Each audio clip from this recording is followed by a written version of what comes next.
하시기를 예수님의 이름으로 기도하옵나이다. 아멘. 새해에는 하나님의 말씀과 함께 승리하는 한 해가 될 수 있기를 축복합니다.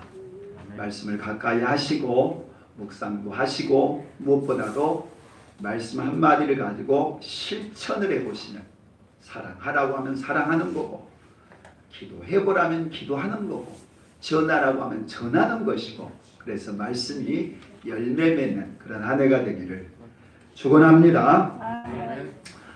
저희는 지금 첫 번째 성탄절에 있었던 아기 예수님에 대한 말씀을 살펴봅니다. 오늘은 그 네 번째 시간이 되겠습니다. 예수님이 인간으로 오셨지만 예수님도 하나님 자신이고 하나님의 아들이면서 이 땅에 오시기까지의 과정이 있어요. 그리고 그 결심과 결단이 있어요. 오늘은 그걸 살펴보고자 합니다. 좀 내용이 어려울 수도 있겠죠. 왜냐하면 예수님을 스스로 조명을 해야 되기 때문에 그렇습니다.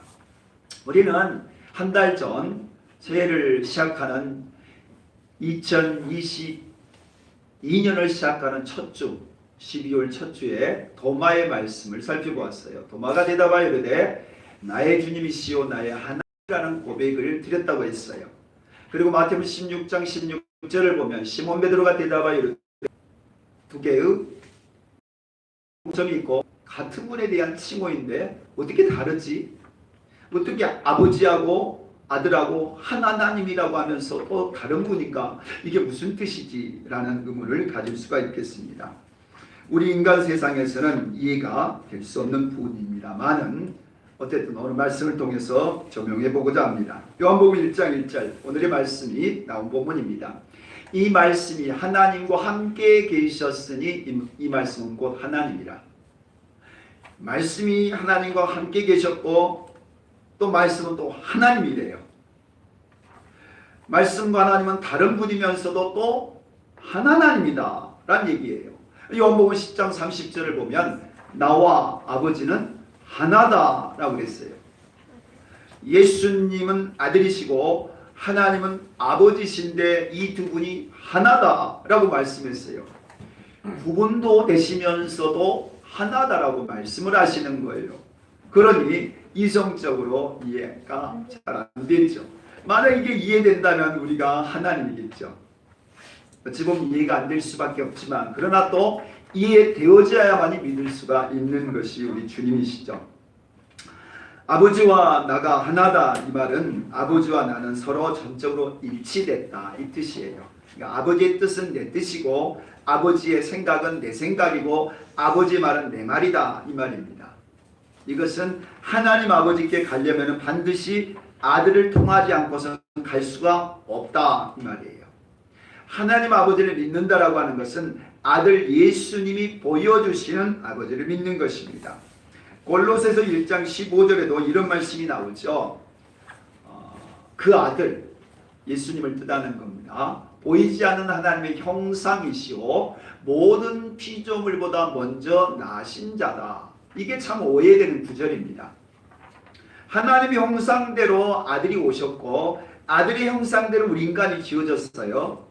그것까지는 이해가 되는데 이런 표현이 나오잖아요. 피조물보다 먼저 나셨다. 이것 때문에 기독교에 큰 이단 하나가 있었습니다. 아리우스파라라고 하는 것인데 그는 313년에 예수가 어떤 분이냐라는 얘기를 하면서 하나님으로부터 나오신 자니까 피조된 자 중에서 가장 으뜸된 자다. 그렇게 주장을 한 거예요. 하나님은 아니고 하나님 바로 밑에 있대 인간보다는 훨씬 월등하신 인간 중 피조물 중에서 최고의 분이다. 그렇게 주장을 한 거예요. 다시 말하면 예수가 피조물이다 라고 주장을 한 거죠. 근데 그 당시 때 세력들이 훨씬 많았으나시우스에 의해서 이단으로 추방돼서 오늘은 예수는 하나님이시자 하나님의 아들로 믿게 됩니다. 이제부터 저는 세상에 제가 오게 된 과정을 얘기해 보려고 합니다. 저는 창세 전부터 존재했지요. 그래서 창조를 할 때 아버지와 많은 대화를 나누었습니다. 그때 우리 아버지는 이 인간을 향한 계획을 가지고 계셨습니다. 에베소서 1장 4절에 곧 창세전에 그리스도 안에서 우리를 택하사, 현재 그리스도 안에서 여러분을 택하셨다는 것은 인간을 창조하기 전부터 하나님 우리 아버지는 인간을 향한 계획이 있으셨다라는 얘기입니다. 요한복음 17장 5절 말씀, 아버지여 창세전에 내가 아버지와 함께 가졌던 영화로서 저는 창세전에 아버지와 함께 인간을 향한 계획을 가지고 계셨습니다. 그리고 때가 되어서 그 인간을 창조하신 것입니다. 에베소서 1장 4절 말씀, 창세전에 그리스도 안에서 인간을 택했다라고 말씀하시고요. 또한 마태복음 25장에 보면 창세로부터 너희를 위해서 예비하신 나라라는 뜻이 나옵니다. 인간을 짓기 전부터 하나님이 인간을 향한 계획도 계셨고 인간을 향한 나라도 계획을 하고 계셨다 이 말입니다. 물론 이 창세로부터 예비한 나라를 설명하려면 마귀에 대한 언급을 해야 되겠지만 오늘은 그냥 넘어가려고 합니다. 아버지는 인간을 저의 형상대로 만드셨습니다. 그리고 저와 같은 영광의 존재가 되게 하시려고 했죠. 그리고 장차 영광의 나라까지 차지하도록 하시려는 계획이 있으셨습니다. 그런데 이 계획을 깨뜨린 자가 바로 마귀였습니다. 여러분이 잘 알고 계시는 에덴 동산의 아담과 하와의 사건이 일어난 것입니다. 사람은 종종 이런 질문을 하지요. 왜 하나님이 선악과를 만드셔서 아담과 하와에게 따먹게 하느냐 그렇게 묻습니다. 아마 억울하고 힘들기 때문에 이런 질문을 하겠죠. 만약에 삶이 행복하고 잘 나간다면 이런 식의 질문을 하지 않을 것입니다. 그런데요, 하나님은 선악과를 따먹으라고 한 적이 한 번도 없어요. 그리고요, 선악과를 따먹으면 반드시 죽는다고, 반드시 진짜로 죽는다라고 경고를 하셨거든요. 그런데 사람들은 또 이렇게 질문을 해요. 그럼 아예 선악과를 만들지 않으면 될 것인데 왜 그릇을 만들어 놓으셔서 그렇게 명령을 하셨느냐라고 질문을 해요. 물론 이것은 사단의 존재를 모르기 때문에 하는 존재죠. 선악과 이전에 이미 사단이 존재했기 때문입니다. 그러면 제가 여러분한테 질문 하나 할게요. 여러분은 선악과는 따먹으면서 왜 생명나무 과실을 따먹지 않으셨어요? 생명나무 과실을 따먹으면 영생을 할 수 있다고 했잖아요. 그럼 생명나무 과실을 따먹고 선악과를 따먹지 않으면 될 것인데 선악과는 따먹으면서 생명나무 과실을 따먹지 않았잖아요. 그러면 다시 생명나무 과실을 따먹고 싶다고요? 이미 예단에서 추방당했기 때문에 생명나무 과실을 따먹지 못하잖아요. 그래서 지금 제가 생명나무로 여러분에게 찾아온 것입니다. 제가 바로 생명나무입니다. 저를 믿으면 생명을 얻고 영생을 얻고 새로운 에덴 동산인 새하늘과 새 땅에 들어간다고 하지 않아요? 제가 생명나무란 말이죠. 근데 선악과만 질문하면서 생명나무 열매는 왜 먹지 않는 거예요? 생명나무를 어떻게 먹느냐고 물으시는 거예요? 생명나무, 그것은 예수를 믿는 것이에요. 선악과를 따먹는 인간에게 어떤 일이 벌어졌습니까? 인간은 사단의 꼬임을 받아서 죄를 짓게 되었죠. 죄를 짓고 나서 하나님의 말씀대로 사망이 찾아왔어요. 죄의 결과는 사망이니까 하나님도 선악과를 따먹으면 죽는다고 하지 않았어요. 그러니 인간에게 죽음이 찾아온 것이죠. 이제 이것을 해결해야 되는 문제가 생긴 거죠. 선악과를 따먹은 인간의 죄 문제도 해결해야 했고 죄로 말미암아 찾아온 사망의 문제도 해결해야 했고 이 죄와 사망을 주는 사단도 물리쳐야 하는 과제를 안게 되었어요. 그러면 어떻게 해결해야 돼요? 아담과 같은 또 다른 인간이 오셔야 해결할 수 있었던 것이죠. 인간이 죄를 지었으니까 인간이 와야 해결하는 게 정당한 게 맞잖아요. 그래서 제가 마지막 아담으로 온 것이에요. 그것을 바로 성탄이라 그렇게 말합니다. 잘 아시겠지만 선악과를 따먹은 인간에게 하나님 약속하시죠. 여자의 후손이 올 거다 말씀하셨어요. 뱀과 여자가 원수가 될 것이고 뱀의 후손과 여자의 후손이 원수가 된다고 하신 것이죠. 그런데 여자의 후손은 와서 뱀의 머리를 깨뜨리게 된다고 약속하셨어요.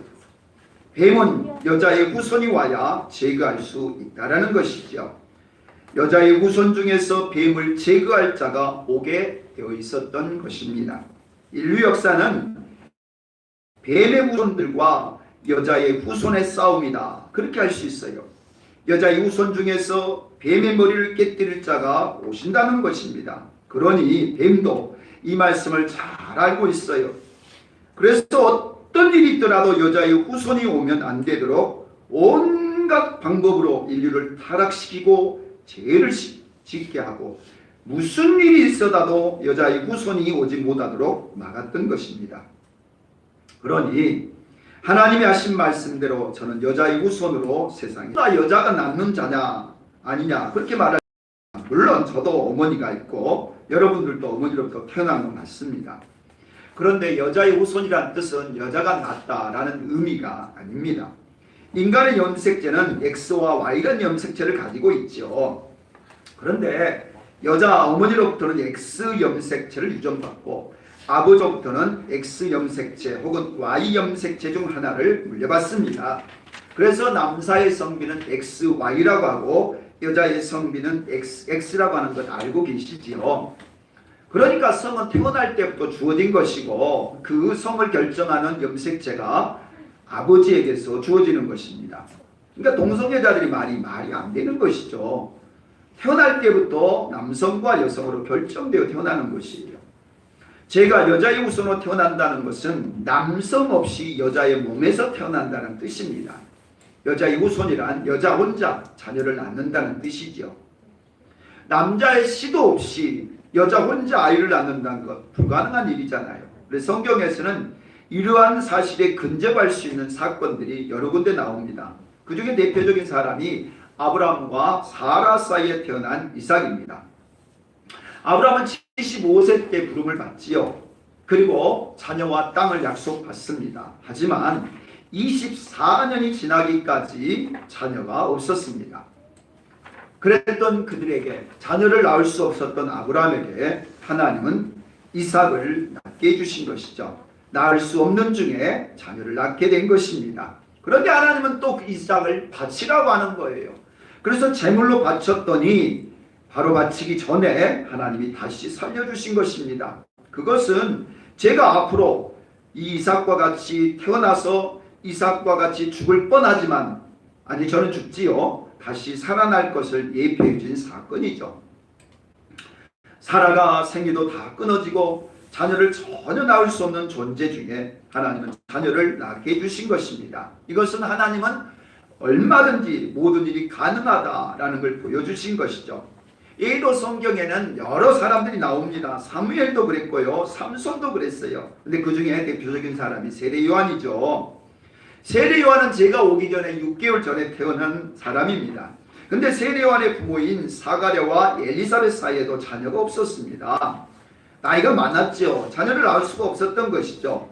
그런데 세례 요한은 제가 세상에 오기 전에 반드시 먼저 태어나야 될 사람입니다. 성경에서는 엘리야가 먼저 와야 된다고 했기 때문에 세례 요한이 먼저 태어나야 했던 것이죠. 세례 요한은 제 앞서서 외치는 자의 소리가 되어야 했습니다. 우리 마가복음 1장 3절 말씀 함께 읽어볼까요? 광야에 외치는 자의 소리가 있어 이르되 너희는 주의 길을 준비하라. 그의 시선들을 곱게 하라. 아멘. 누굽니까? 세례 요한입니다. 그러니까 세례 요한은 예수님 전에 오셔서 광야에 살아야 했고 광야에서 외치는 자가 되어야 했던 것이죠. 그러니까 세례 요한의 출현과 저의 탄생, 저의 출현은 밀접한 관계가 있는 것입니다. 저에 대해서 성경은 여러 군데에서 인간의 모양으로 오신 그리스도에 대한 예언이 나와 있습니다. 구약 성경을 보시면 이사야서 9장 6절에 이는 한 아기가 우리에게 한 아들을 우리에게 주신 바 되었는데 한 아기가 태어날 거래요. 그리고 한 아들이 태어날 것인데 그분은 왕일 거고 하나님일 거고 전능한 분이다. 그렇게 예언을 하고 있어요. 다윗의 왕위를 잇게 되는 왕이 온다는 거죠. 그분은 통치자가 되고 전능하신 분이고 평강의 왕이고 하나님이라 말합니다. 아기가 누구라고요? 하나님이요. 그게 이사야서에 예언하고 있는 거죠. 7장 14절에 이렇게 말합니다. 처녀가 잉태하여 아들을 낳을 것이요 그의 이름은 임마누엘이라 하리라. 처녀가 아기를 낳는데요. 그리고 그 아기의 이름이 임마누엘. 임마누엘의 뜻은 하나님이 함께 하실 뿐만 아니라 하나님이 인간으로 오신 것이고 하나님의 아들이 태어난다 라는 뜻입니다. 그러니 누가 있어야 돼요? 처녀가 있어야 되잖아요. 믿음 좋은 정결한 처녀 마리아가 선택된 이유입니다. 다윗의 가계에서 태어나야 했습니다. 다윗의 후손으로 온다고 했기 때문에 아버지도 다윗이고 어머니도 다윗이고 제가 신랑의 가문도 다윗이어야 했던 것입니다. 그리고 제가 태어난 곳은 베들레헴이라고 성경은 말하고 있지요. 제 부모는 믿음 좋은 사람이어야 했었고 정결하고 순결한 사람들이어야 했지요. 태어날 때 별도 움직여야 했었고요. 베들레헴에 가려면 호정령도 내려져야 했습니다. 헤로당의 밖에도 예비되어 있어야 했고요. 시므온과 안나가 미리 예비되어야 했던 것이죠. 다시 말하면 이 모든 것이 완벽하게 준비되어졌을 때 세례 요한이 먼저 출생을 하고 제가 6개월 후에 출생을 하게 된 것입니다. 하나님은 이 모든 사건과 시간, 장소, 이 모든 역사적인 사건까지 완벽하게 갖추어 주신 것입니다. 저는 아버지의 의견에 한 번도 불순종해 본 적이 없습니다. 저는 창세로부터 지금까지 인간으로 태어난 이 순간까지 아버지의 말씀에 100% 순종했습니다. 공생애를 보내는 시간도 저는 아버지께 순종했고요. 십자가를 지는 죽음의 순간도 아버지의 뜻에 순종했습니다. 그러니 제가 인간의 몸으로 마리아에게 들어와 잉태하는 것 또한 어렵지 않고 순종한 것입니다. 자, 이제 마리아의 뱃속에 10달 동안 있게 된 것이죠. 이제 저의 생사는 어머니 마리아와 아버지 요셉의 선택에 달리게 된 것입니다. 마리아와 요셉이 어떻게 선택하느냐에 따라 제 생사가 왔다 갔다 할 수 있게 된 것입니다. 제가 인간의 몸, 태아로 오기로 작정했을 때 이런 위험 부담과 어려움을 이미 감당할 각오를 하고 있었습니다. 하나님의 아들인 제가 인간의 선택에게 그 생명을 맡기게 된 것입니다. 여러분, 이게 이상하게 보이십니까? 아니에요. 이미 선악과를 주셨을 때도 똑같은 상황이었죠. 아담과 하와에게 에덴 동산의 선악과와 생명나무를 주신 것처럼 요셉과 마리아에게도 선택의 기회를 준 것입니다. 요셉과 마리아가 저를 거절하고 만약 저를 낙태했거나 저를 합법적인 아들로 받아들이지 않았다면 참으로 곤란스러운 상황이 생겼겠지요. 그래서 참 믿음이 신비로운 것입니다. 하나님이 선하고 생명나무 과실을 따먹을 수 있다라고 하셨습니다. 그 선택에 따라 영생도 오고 사망도 오는 것입니다. 이게 믿어지는 것이 신기한 일이죠. 사람들은 보지 않고선 잘 믿으려 하지 않습니다. 사망이 온 후에야 사망인 줄 알고 영생도 경험해봐야 영생인 줄 알아요. 그런데 사망도 영생도 아직 이루어지지 않았는데 그걸 받아들인다는 걸 믿음이라고 해요. 그 믿음대로 되는 것이에요. 그래서 믿음도 주시고 믿음 따라 응답도 주시니까 참으로 놀라운 일이지요. 아담과 하와는 믿지 않고 불순종했습니다. 그러기에 죄를 짓고 사망에 이르고 말한 것이죠.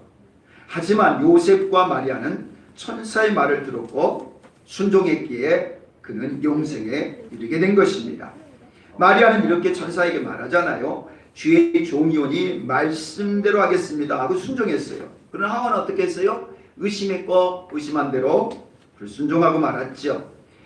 흔쾌하게 받아들였던 마리아의 뱃속에 들어와서 저는 10달을 보내게 된 것입니다. 요셉도 천사의 말을 듣고 성경의 약속을 믿고 마리아를 의심하지 않았고 받아들였기 때문에 제 이름을 호적에 올려준 것입니다.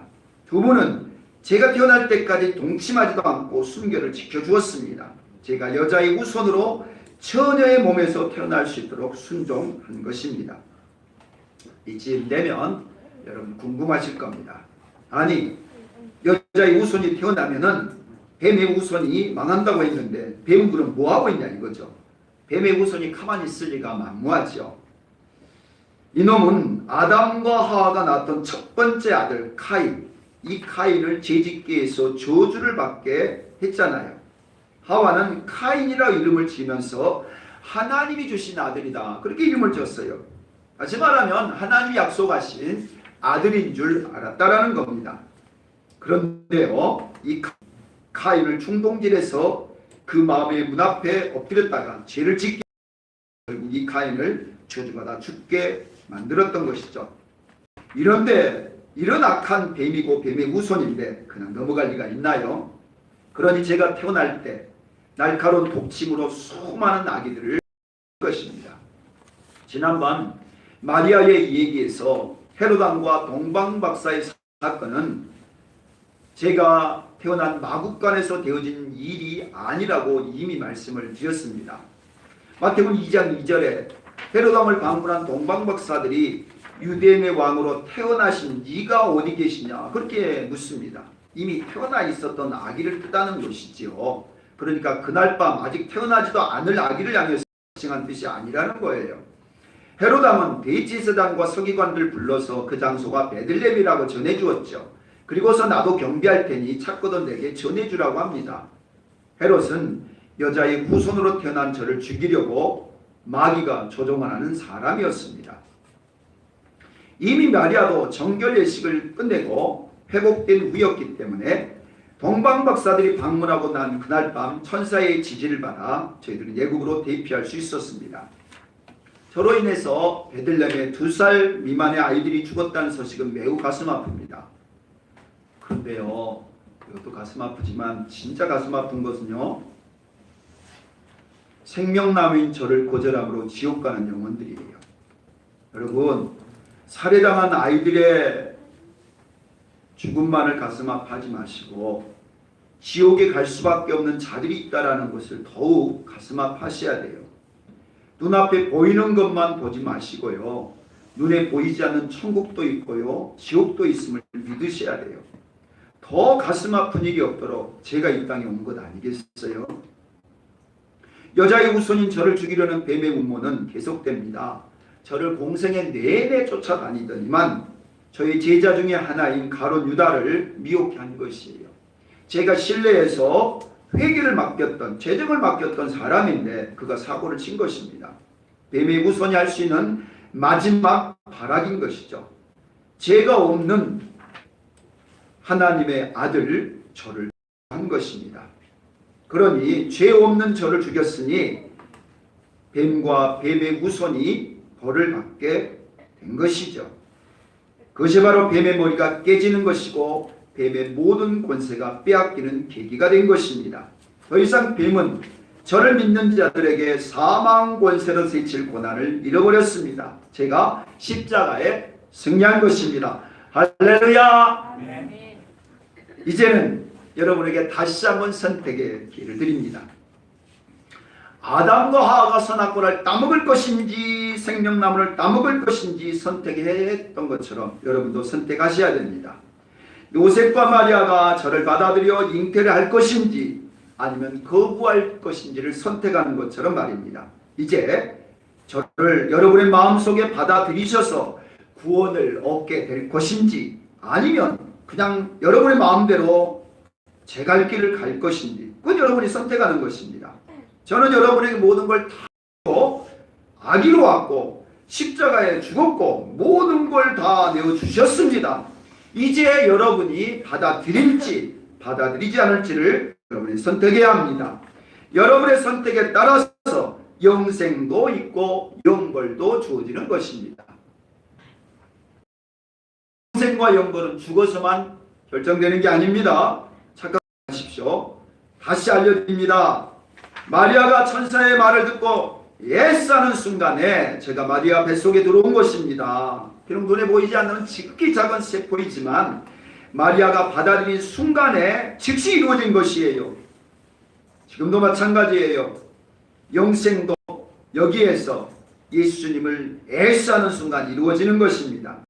지금 여기에서 예수에서 거듭난 사람이 장차 죽음을 보지 않고 영생하는 것입니다. 지금 여기서 생명이 없는데, 지금 영생이 없는데 죽어서 천국 가는다는 건 거짓말이에요.